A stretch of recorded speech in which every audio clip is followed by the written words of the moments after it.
Thank you very much for that introduction, and thank you very much for inviting me to talk to your group, to your cluster. I wish that I could actually really be in Bonn to talk to you and have all the sort of informal discussions that normally go along with a visit.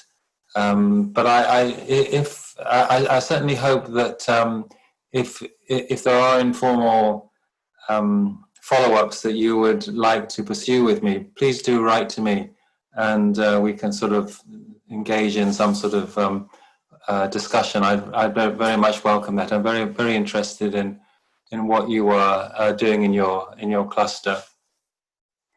As I understand it, the work that you're doing in your cluster is very much about dependency and asymmetry, and these two ideas are very central. I mean, really core central to my own work about human-thing entanglement. So I'm very interested in explaining my ideas to you in this talk about dependency and asymmetry. So in my discussion, which is going to be relatively theoretical, I will be using examples, and as was mentioned earlier, my main focus of research recently has been at Çatalhöyük, and I will be using examples from that site.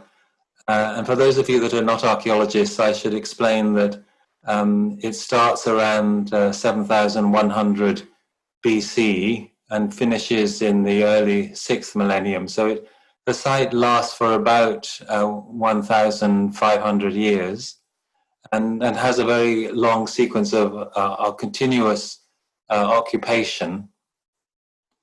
The site occurs in central Turkey, and it's well known both for the very elaborate symbolism at the site, but also for its importance in understanding the early development of farming and of settled life.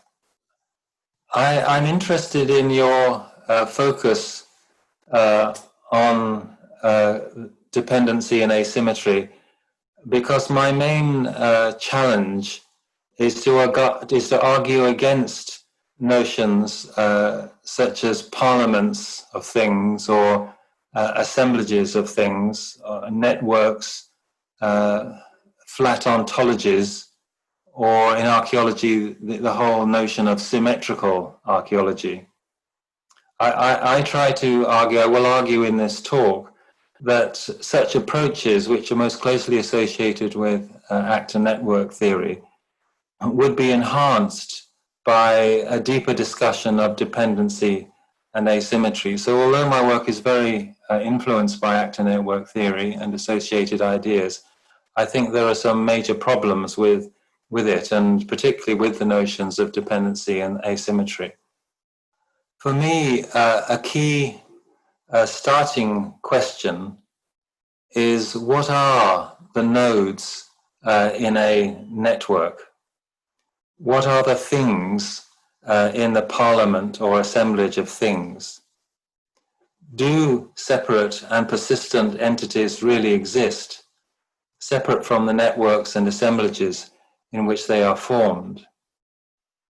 So there is, of course, a very long, very old debate for at least 2,500 years about whether we can talk of things in themselves. One aspect of this question concerns whether things exist separately from our own perception. So the one aspect of this question is an epistemological one. But another aspect concerns the ontological question of what is the thing in itself. Some of the questions about that are, does the thing in itself stand before us as an object, or does it gather as a thing? So I'm referring there to the Heidegger distinctions. Or are things really entities, or are they more movements or waves in flows? as writers such as Bergson and Whitehead would argue. And I just have a couple of quotes here that I wanted to put up to make the point. So Whitehead, in his process philosophy, at one point says, an actual entity is a process and is not describable in terms of the morphology of a stuff. And that's a very scary statement for an archaeologist whose whole life is spent on describing things and the morphology of the stuff. And so this is a very different sort of challenge, and similar sorts of ideas you find in Henry Bergson, and indeed in many writers. But in Henry Bergson's Creative Evolution, at one point he says matter looked at as an undivided whole must be a flux rather than a thing. So, for example, my starting point might be a clay ball. And this is an example here of a clay ball found at Çatalhöyük. It's placed here on the floor of a building in Çatalhöyük. And it's about the size of a closed fist. So for me, the question is, to what extent can we say that the clay ball exists in itself? So these clay balls, we think were used for cooking at Çatalhöyük.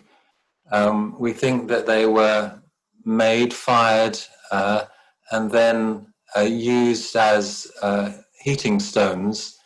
They were heated in an oven or hearth and then placed in a basket or some other sort of container in order to heat food, or they were heated and then just placed on the ground, and meat and other food was placed on it to sort of bake it or roast food. So in a number of ways, these clay balls were used in cooking. And at one level, clearly this clay ball is sort of obdurate. It stands there before us on its own as a separate entity. But this is only true in certain conditions. So in fact, we very, very rarely find clay balls looking like this. You can see this one is broken. And by far the majority of the clay balls that we find are fragmented in various ways. This is partly because by putting them in and out of water to heat things, they fragment and crack with the heating and cooling process. And then, of course, when they're then broken, they get kicked around and they get caught up in midden and rubbish, and they gradually degrade. And so, as you can see here on the lower part of this slide, some of them end up very, very small. And of course, some of them just end up then as grains of sand or little bits of clay that are impossible to distinguish as clay balls at all. So the question of, when does a clay ball begin and end, and what is a clay ball, and what are the conditions that allow it to be a clay ball, are very much prevalent in our minds. But also, when we find these things, they're often in a very poor condition through various processes that occur post-depositionally in the soil. And so this clay ball looks like it's just standing there as a complete ball, but in fact it's been very heavily conserved. In other words, it's been stuffed with all sorts of chemicals and glues and so on in order to make it hold together. And if we place this clay ball in a museum, on a museum shelf, its continued survival, to stop it falling apart, depends very much on the humidity in the museum and on the air and the environment around it. So the medium in which it occurs determines its continued existence. And of course, in the extreme form, the clay ball would not survive very long if I put it in a vat of acid. So there are gravitational forces that hold the ball to the floor, and there are electromagnetic forces that hold the entity together, but they only work in certain conditions. The entity is not separate from those conditions. So when, for example, you look at an object in a museum, you just see the object on the shelf, but you don't see the humidity levels and the temperature and the airflows that sustain and allow the ball to continue to exist. Another more obvious example is a cube of ice that is sustained in the freezer compartment of your fridge. But if you leave it outside the fridge, it gradually melts. And so the existence of the ice cube depends on its medium, its environment in the fridge. The freezer functioning itself, the fact that the freezer keeps functioning, depends on the electricity supply and on a social, economic, and ideological system that sustains that electricity supply. So it is actually quite difficult to describe the ice cube as a thing in itself. So in these examples, we see there is a bundling of heterogeneous forces, physical, chemical, economic, social, ideological, and so on, that are instantiated in what we call things. Bounded, separate entities do persist through time, but that existence is dependent on the medium and other conditions. So we need to explore this term dependence in relation to human-thing relations. But we also need to explore asymmetry. We've already glimpsed asymmetrical dependence in that the existence of the clay ball depends on the surrounding soil conditions or the surrounding air conditions. It is less the case that the existence of the air depends on the clay ball. So it's an asymmetric relation to some degree. The clay ball depends on the air, but the air doesn't really depend on the clay ball, not so obviously. Similarly, the ice depends on the electricity supply, but it is less the case that the other way around. So there are these asymmetrical dependencies. So we need to explore asymmetry more carefully too. And in the rest of my talk, I'm going to be trying to explain or explore what I mean by dependence and what I mean by asymmetry.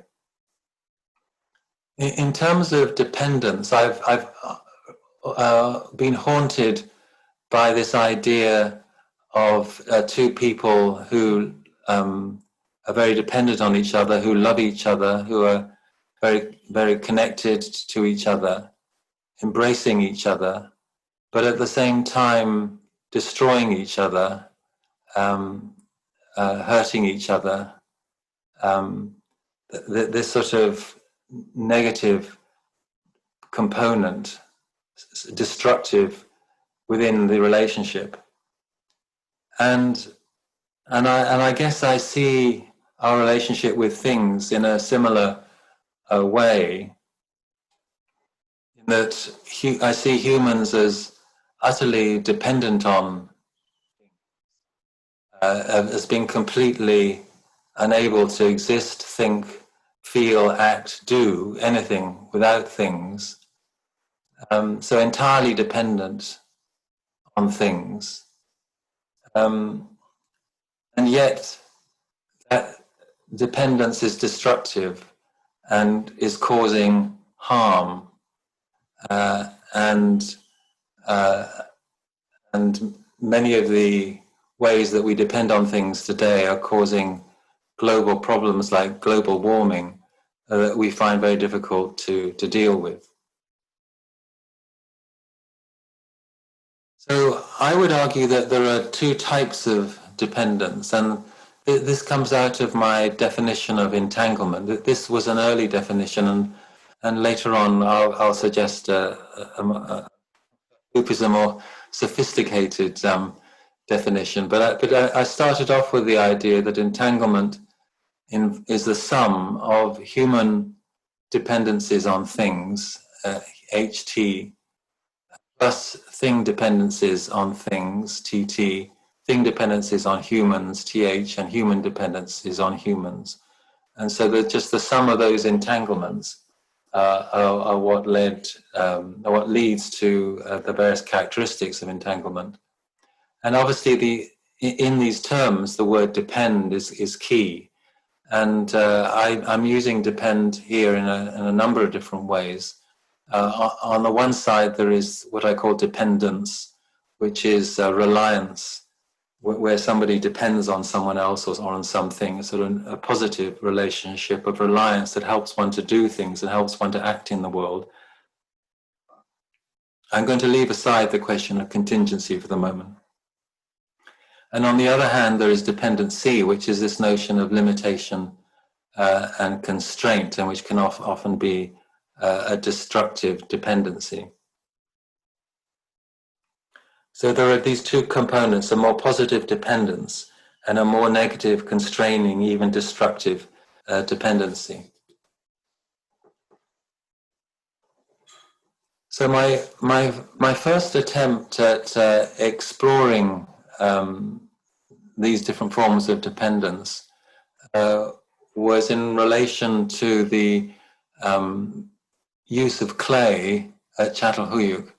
And I call this a tangogram, which tries to tease apart the various components of human and thing relations at Çatalhöyük in relation to clay.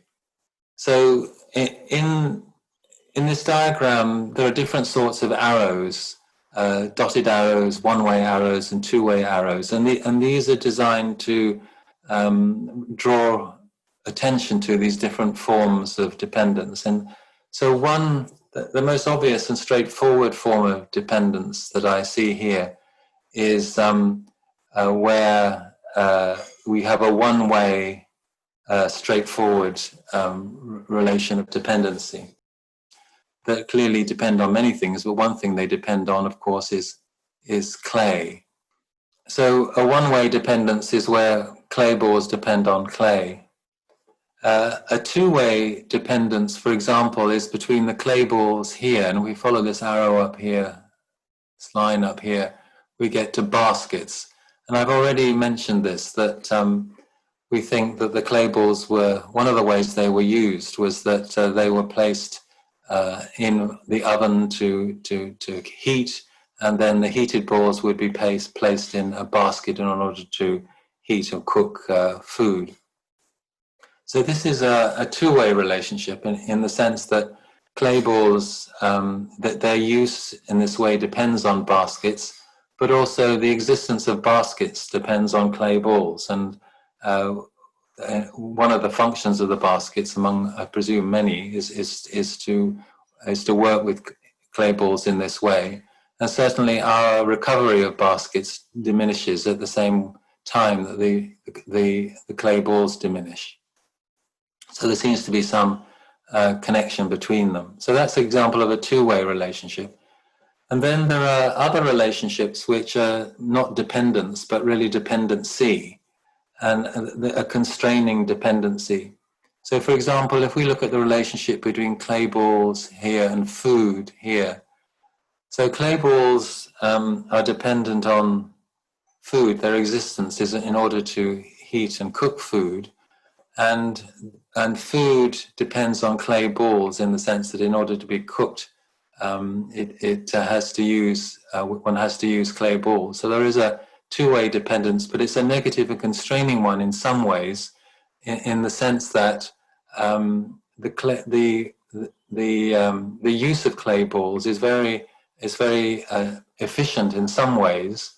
The heating of food using this method experimentally has shown that it's a very efficient method of heating, but it's also very, very time consuming in the sense that you have to keep taking the balls out and reheating them and putting new ones in and changing them over and so on. And so it's very constraining in terms of the time of the cook, what the cook can be doing while cooking. And so it constrains the amount of food production that is possible, rather in contrast to a more efficient method of cooking. And so there is a constraining relationship there. Another example of this type of constraining negative relationship is between dogs here and midden here.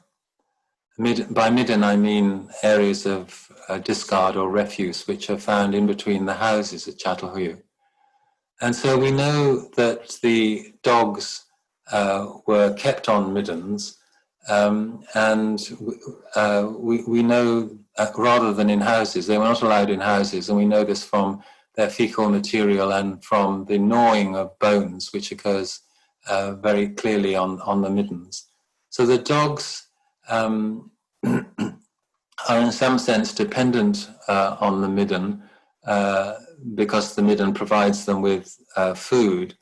And the midden also depends on the dogs because the middens were clearly an enormous problem at Çatalhöyük, and they had to be managed in various ways. And having dogs on them to clean them up was one of the mechanisms.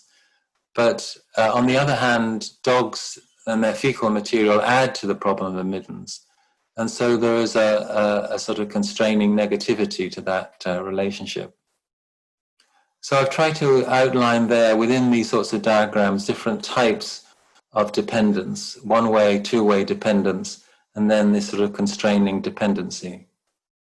At one level, this type of tangogram can be simply seen as a network, and this is exactly the same diagram as you've just seen, but drawn out in formal network methods. At one level, we could say that the tangogram is just a network.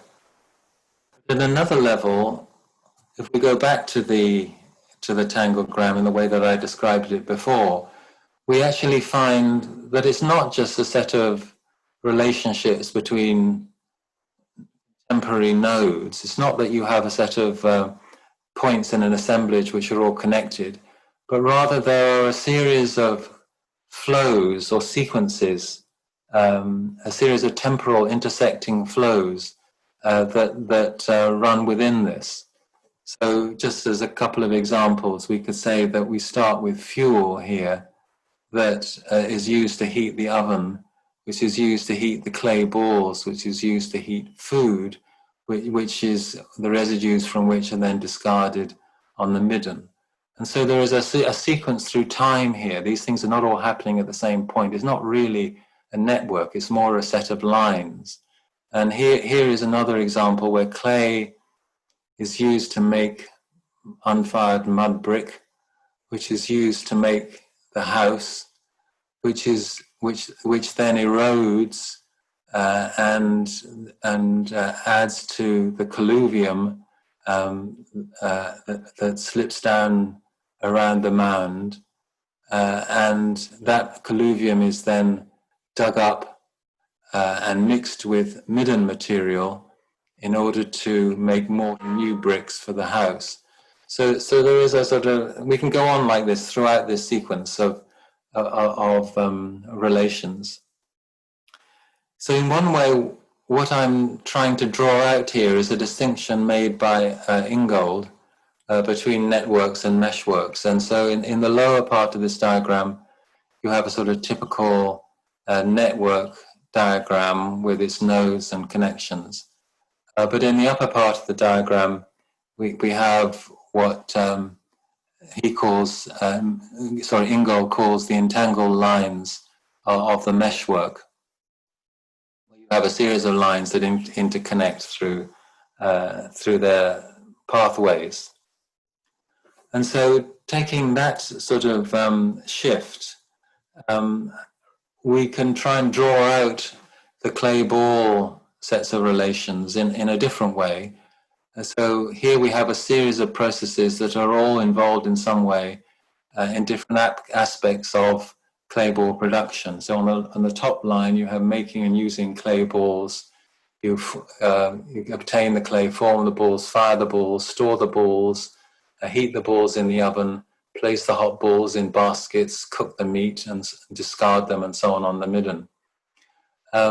But in order to do that, we need a whole series of other things. We need to obtain the fuel to make the bonfire, to heat, to fire the clay balls. You have to make the oven, light the oven, obtain the get obsidian flakes in order to, as you can see here, cut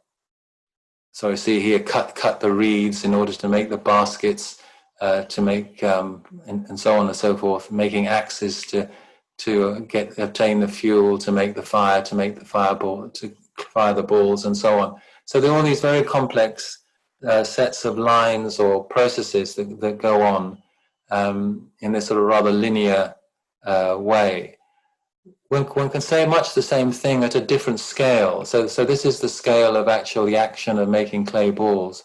But we can look through time at the way that clay balls come into use and die out and get replaced by other things. So here's an attempt to outline some of the many processes or activities that occur at Çatalhöyük from the lowest level here, the lowest levels up through time, through 1,100 years in this case, to the top of the sequence.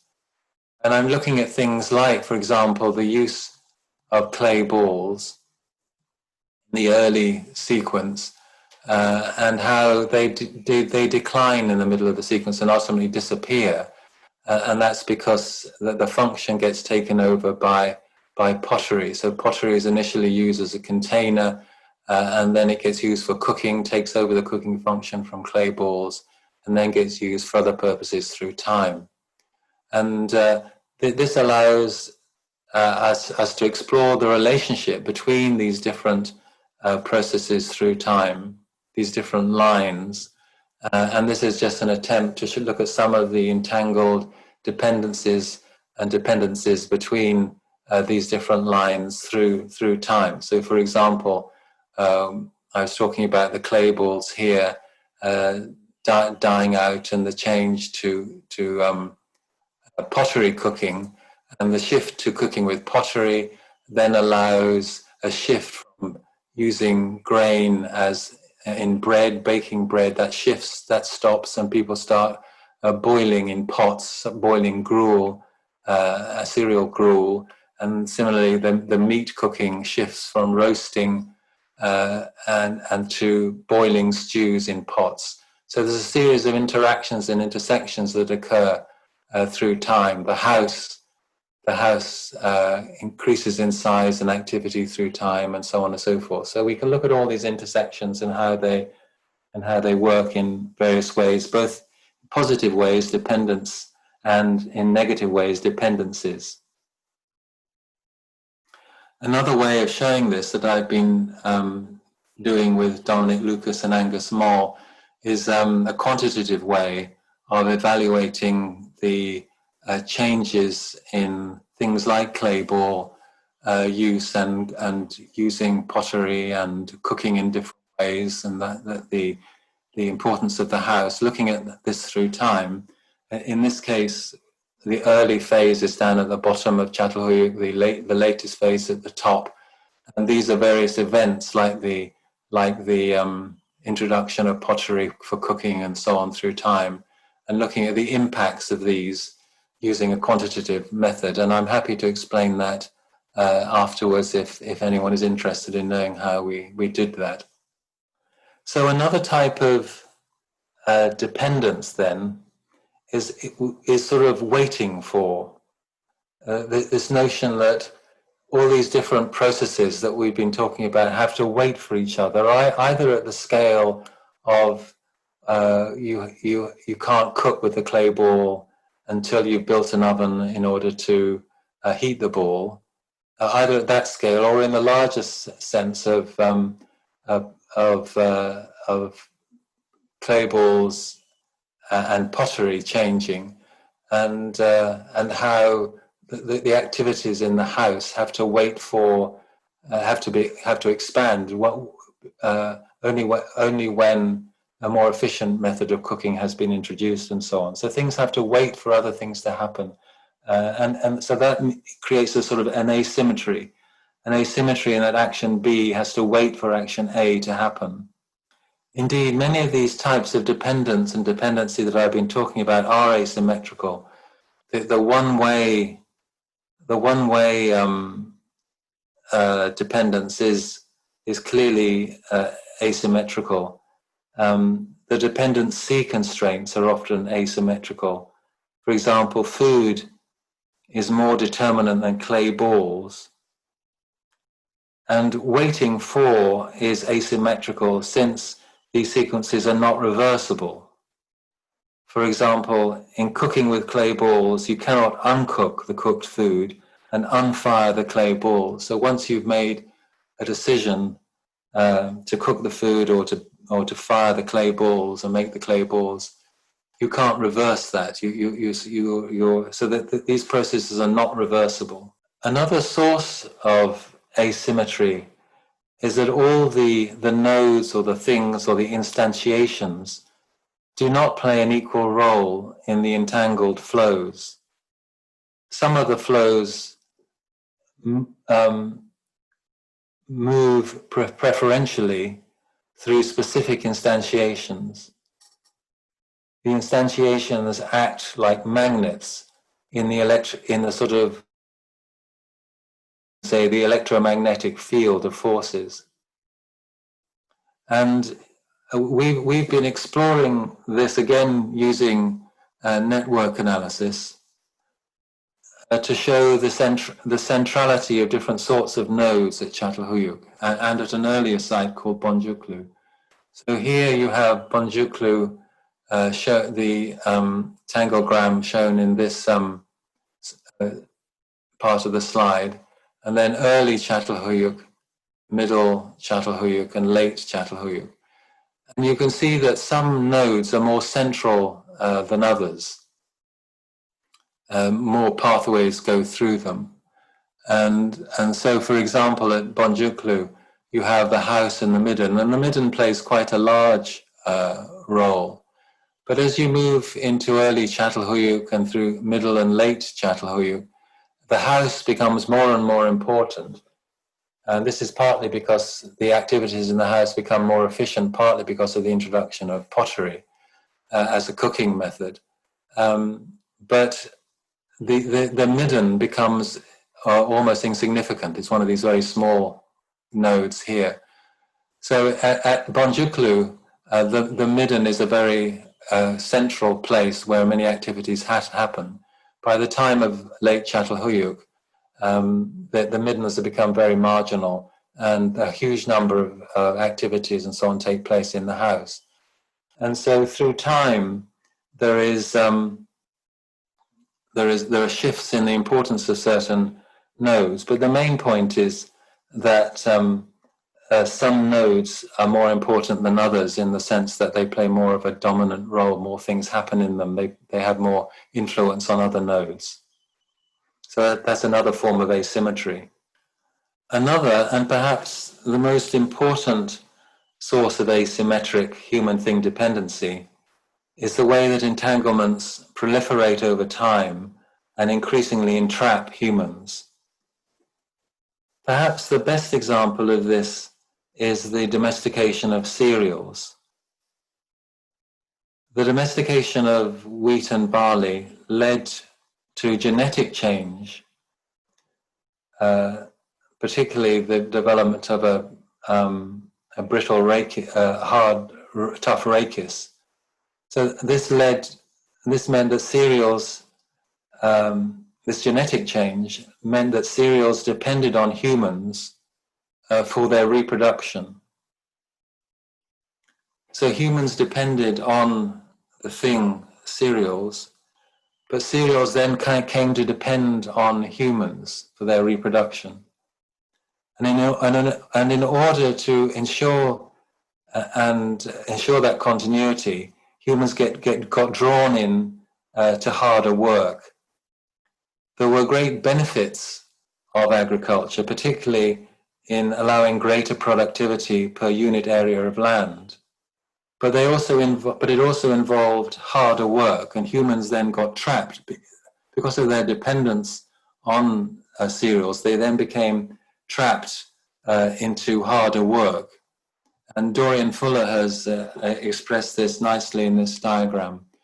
In the lower part of the diagram, you have a wild harvesting of wild grains.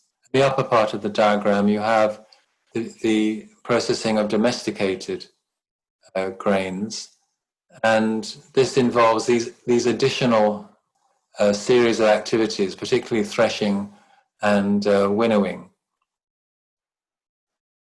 So these are new with domestication and suggest humans being drawn into closer relationships with plants and having to engage in harder work.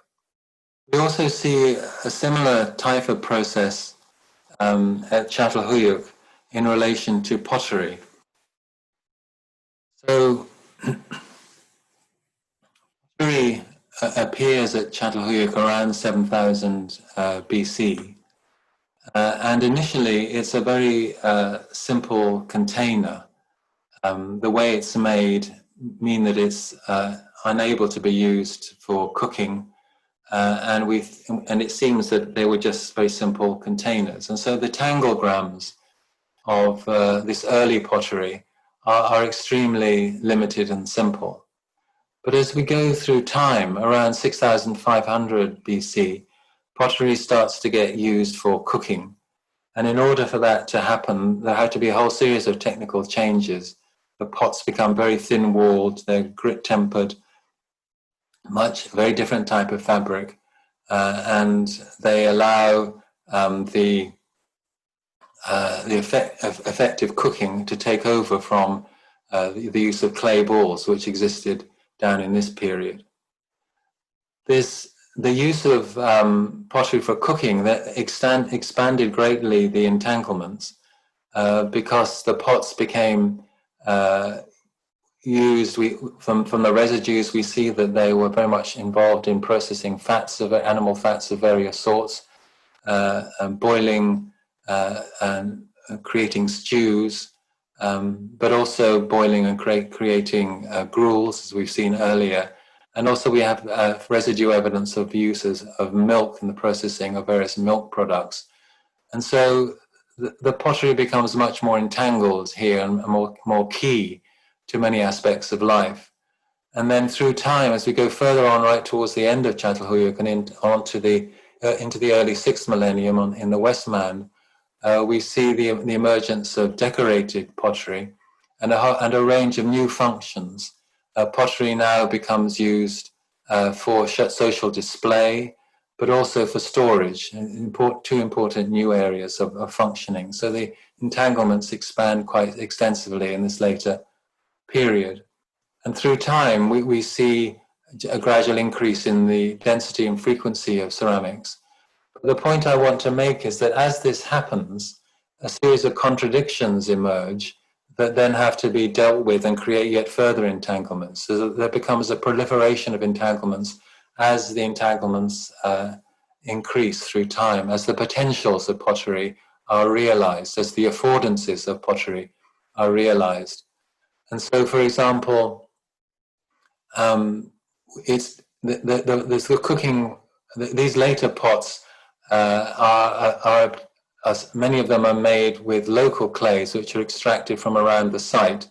The extraction of clays, and we see a lot of evidence of pitting it down into the clays and gravels around the site in order to obtain clay. One reason for that being for pottery manufacture.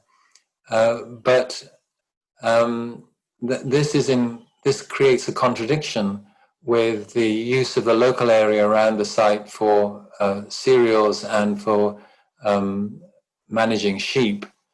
And we see that the digging of these pits all around the site led to sort of a nasty wetland, and there was a great proliferation of a very aggressive reed, very aggressive reed, Phragmites, that had to be managed, and that restricted the ability of the local area to support farming and sheep herding, which had to move farther away. So again, you see these sorts of conflicts, contradictions that emerge through time. Another example is that the fact that you had these fine painted wares used in social display meant that you had to have a separation of categories between fine wares and cooking wares. And also, when the fine wares were used on fires, it was necessary to keep them away from the fires. And so there was the invention of Potsdam. So this is a sort of an expansion of the entanglement that results from contradictions or conflicts that emerge within it. So in this case with pottery, we see that the potentials are gradually realized of pottery, but then a series of problems and contradictions emerge that need work. But also we see very importantly path dependency. Humans get trapped into a set of material entanglements. So for example, in this particular case, one could imagine that in the earliest phase, it would have been possible to say, oh, well, let's give up on pottery. We'll go back to using other sorts of containers. We don't need to use pots. We can just manage with clay balls and so on. So we could have gone back away from pottery at this point. But by the time you get through here and certainly up into here, so much has got tied up with, entangled with pottery that it becomes very difficult to see how one could go backwards, how one could reverse this process.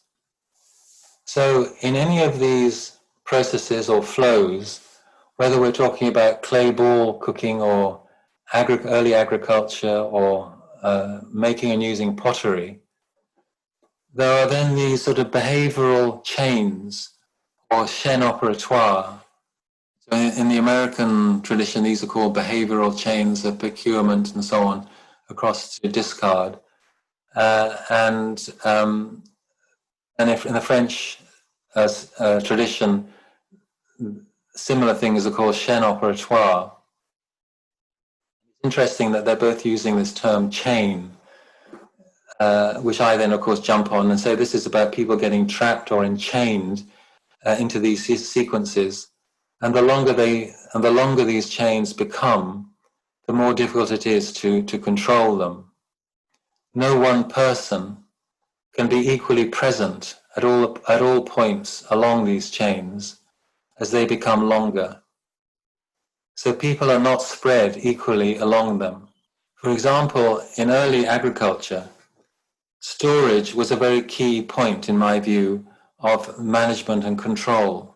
So if we return to this image from Dorian Fuller, we see all these processes, and you see here the importance of the storage as part of this process. And certainly as one gets seed grain and so on, storage becomes more and more essential with domestication.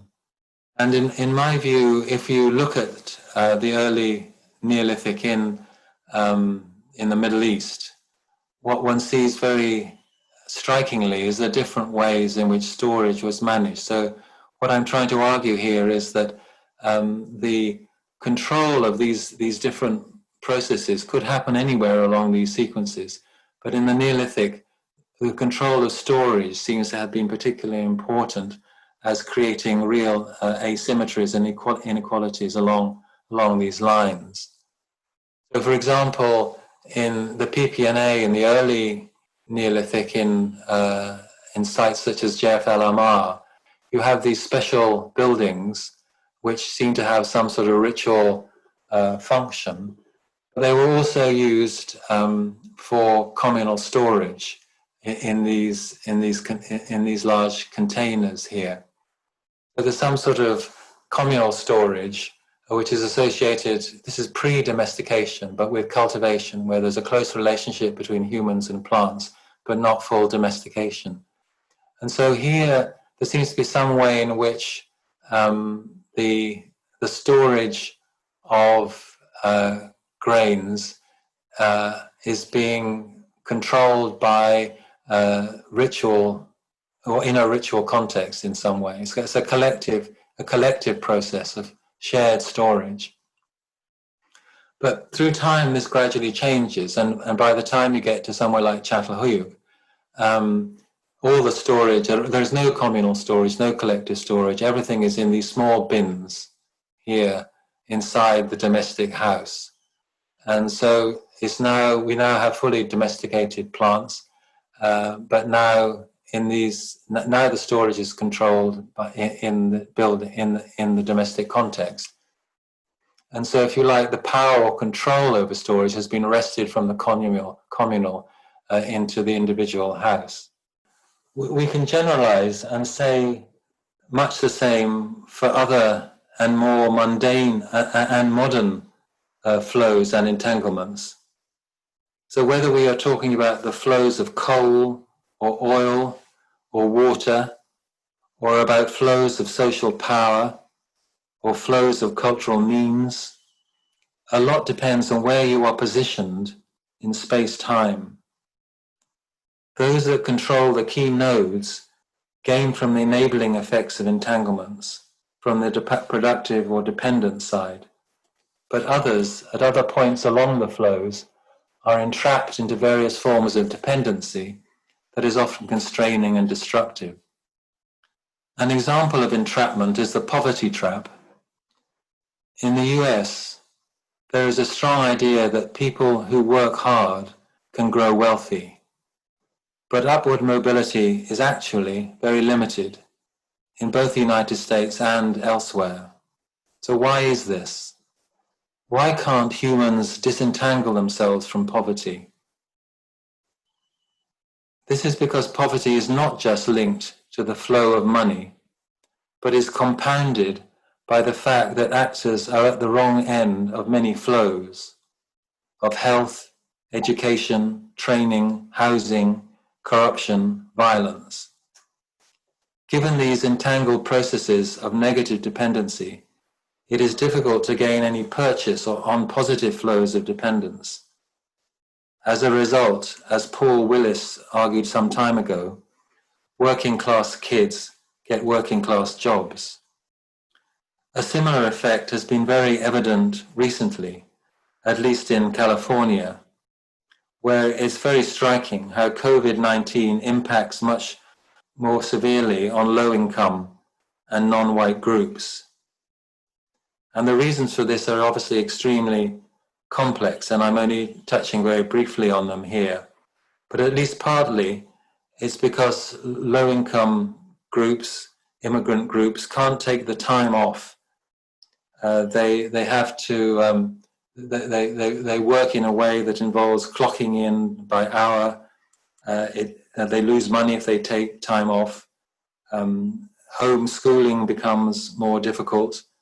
They work in types of collective labor, for example, working on fixing roads that are collective. They have to interact with other people, whereas elites can isolate themselves more effectively.